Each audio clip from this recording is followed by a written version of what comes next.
right, ladies and gentlemen, thank you for attending. Our next presentation is going to be Cadet Giustino Iuliano, and he wouldn't want to do anything easy for his honors thesis. So what he tried to look at is how in the world are 38 million people that live in the desert that we know as California going to survive when the water, which they've been shipping from somewhere else into their area, isn't there anymore. So, turn it over to you. Good afternoon. Chose this project for my honors thesis because I felt that it was really relevant. It's a really relevant thing going on today.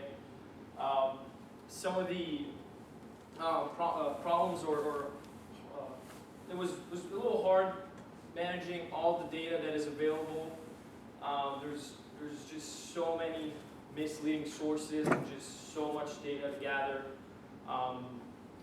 I've plenty of statistics to explain here about the project, but it's just my main sources that I try to get were mainly from the Department of Water Resources, California Department of Water Resources, and some actual government services that do reports for the government about the ongoing drought. So I decided to analyze the ongoing drought that has been going on in California since 2011.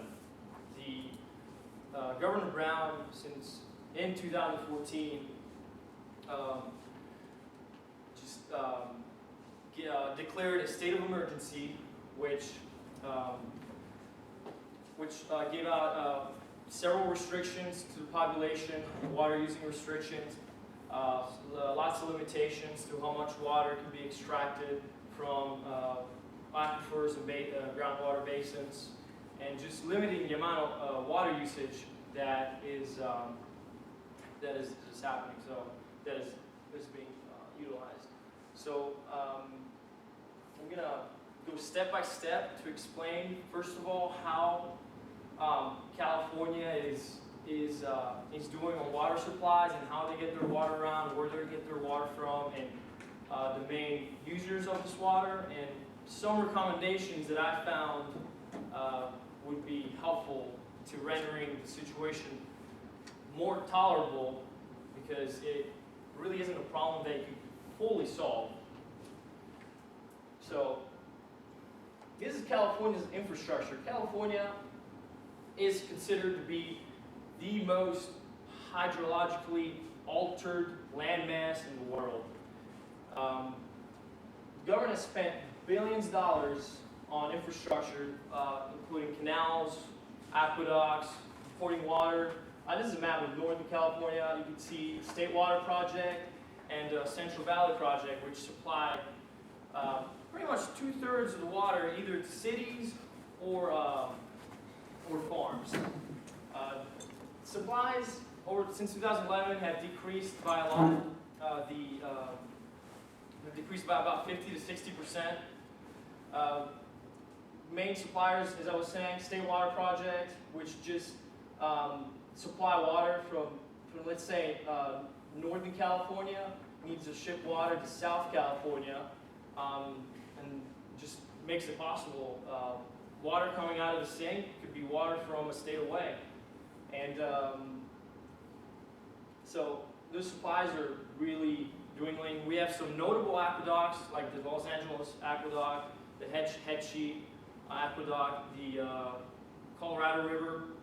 They're all built starting from the mid-1800s and early 1900s.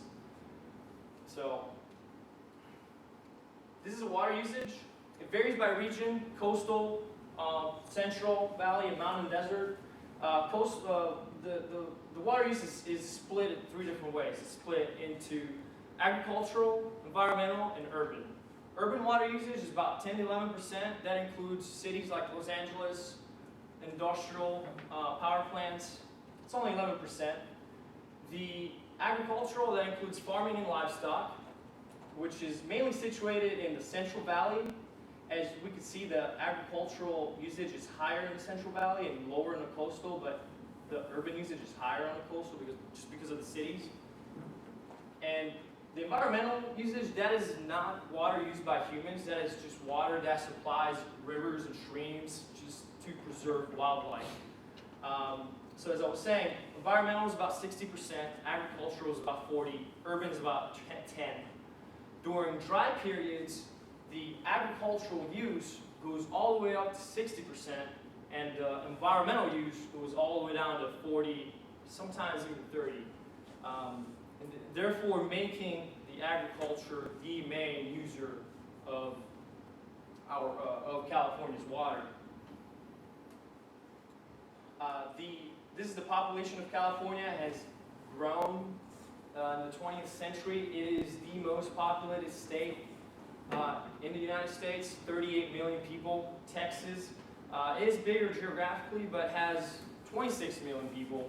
And to compare California to our state, Virginia, Virginia has only roughly about 78 million people, just to give you guys an idea of how many people we're dealing with here.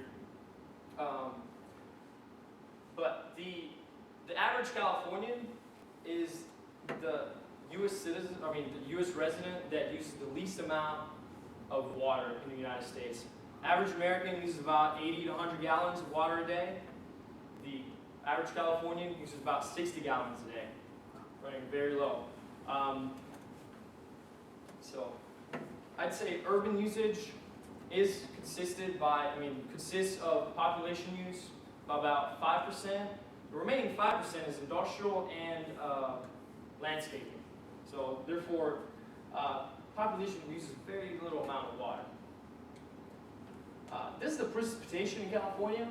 As you can see here, based on these averages, on average years like 2000, the average precipitation for Northern California varies from 20 inches to 25 inches a year.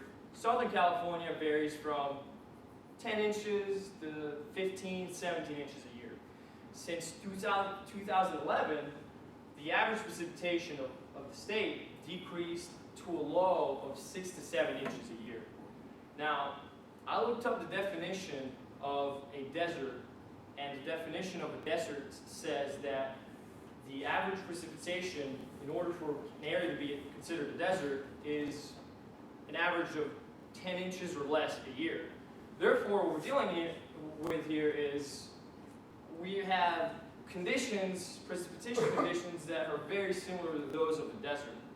So, but as I was saying, California is one of the most hydrologically altered land masses because of the infrastructure. Therefore, that infrastructure helps buffer the impact of the drought. So, this is a snowpack. As I was saying, most of the aqueducts gather their water supply from the Sierra Nevada mountains. Colorado River is here in the southern area that runs through these other states. But as we have seen, water levels have decreased. That's March 27th, 2010, March 29th, 2015. You can see much less snow. Water supplies have decreased drastically by 50 to 60%, and that is what the issue is. Agriculture. Agriculture, as I stated earlier, is the biggest user of utilizer of water in the state. 80,500 farms and ranches. What I mean by agriculture is, farmland, livestock, cattle, and California is the top exporter of agricultural products in the United States, with $44.7 billion in revenue in 2012. Just to give you an idea, the second top exporter in cash receipts has been, if I'm not mistaken, Iowa with $31 billion. Therefore, it's just a whole third bigger here.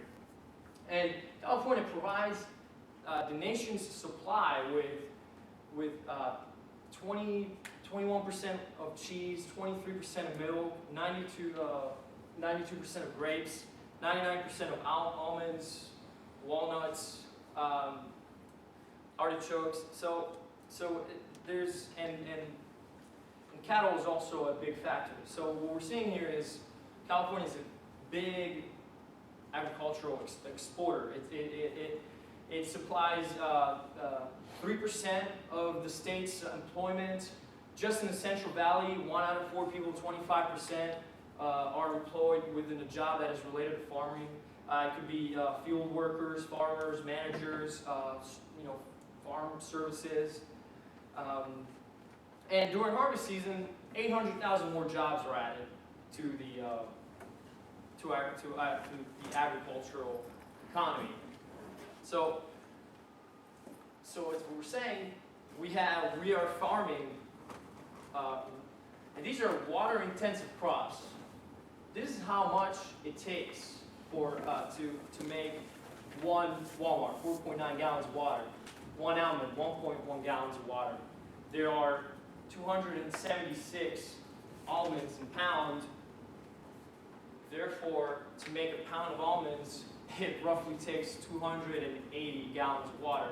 And California supplies 99% of the almond supply throughout the states. So, but as I was saying earlier, the precipitation is very similar to the one of a desert, and so they are growing water-intensive crops. I mean, it's safe to say that they're growing water-intensive crops in the middle of a desert. So that is what is utilizing most of the water in our case. Another big cause of the drought is groundwater pumping. During drought season, drought years, farmers, in order to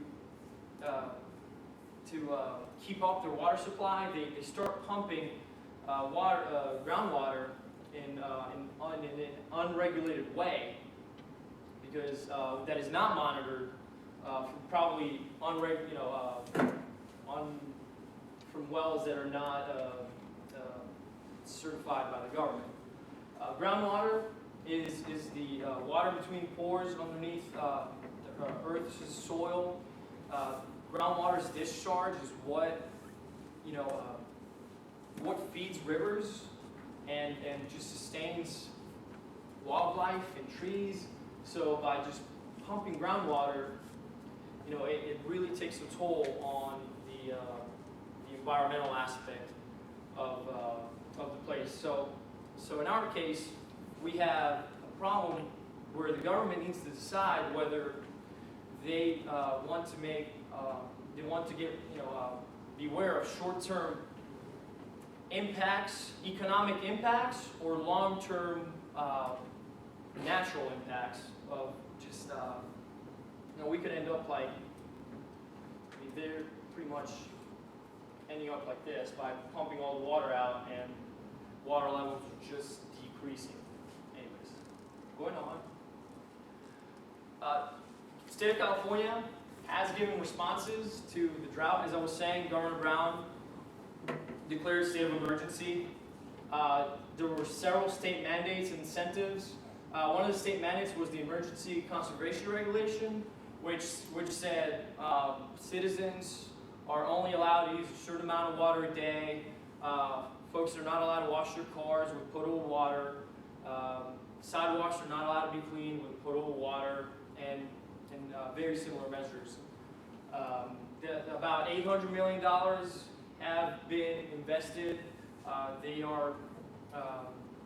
Government is giving out loans at a very, very low interest rate in order to promote water enhancing technology or projects that can be done within 3 years.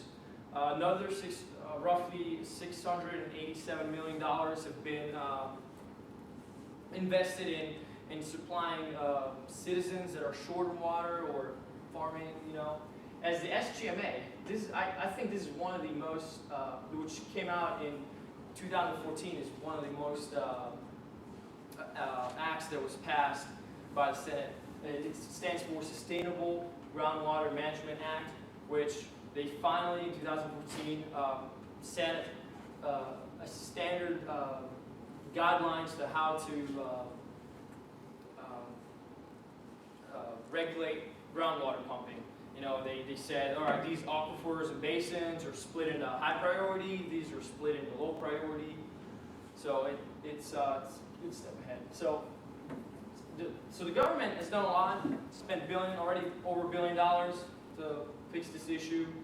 I feel that what I'm about to say my recommendation based on how to lower the demand for water and how to increase the supply of water. So that's what the state of California, I feel, needs to keep improving on. So the first thing that I feel that needs to be addressed is lowering the demand of water. Is regulating the groundwater, and in order for better groundwater sustainability, groundwater basin adjudications need to be addressed. An adjudication is when the government assigns a supply of water to a specific entity, and water rights and governances and the way adjudications are actually decided could really give an impact on this whole process. So this map shows where there has been the highest amount of land subsidence. As we can see, the Central Valley, it's all in red. That means that especially farmers are pumping water out of the ground, and land already decreased by at least 10 feet in the Central Valley or next to the Los Angeles area. So just starting off with our recommendations. So when in the adjudication process, it's usually not always presided by a water master, which is considered the government entity in following how a basin supply is used. They just monitor the water. Usually it's a water provider company that takes out water from the rights. But when they decide who gets the water, they decide on several parties get rights to a basin. But the way it's decided is it's decided on past controversies. It's decided on past usage of the basin. There's no real sustainable management plan that is going to be applied. It's all about who is in the right, who is in the wrong, who supplies the most money, and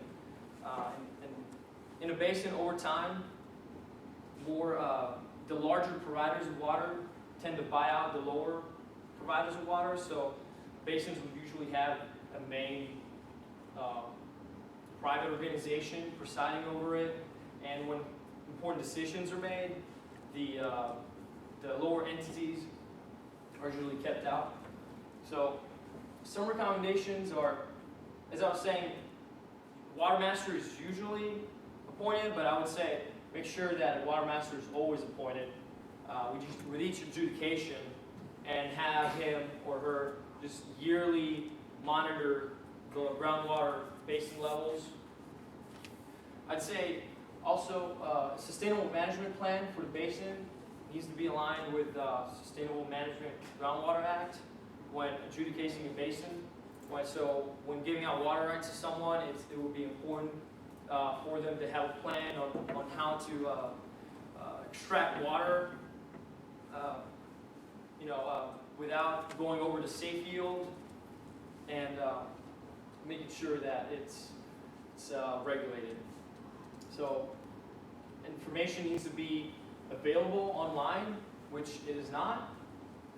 So anyways, going on, my next recommendations will be on agricultural improvements. Now there have been a lot of urban improvements and very little other than the SGMA concerning agriculture.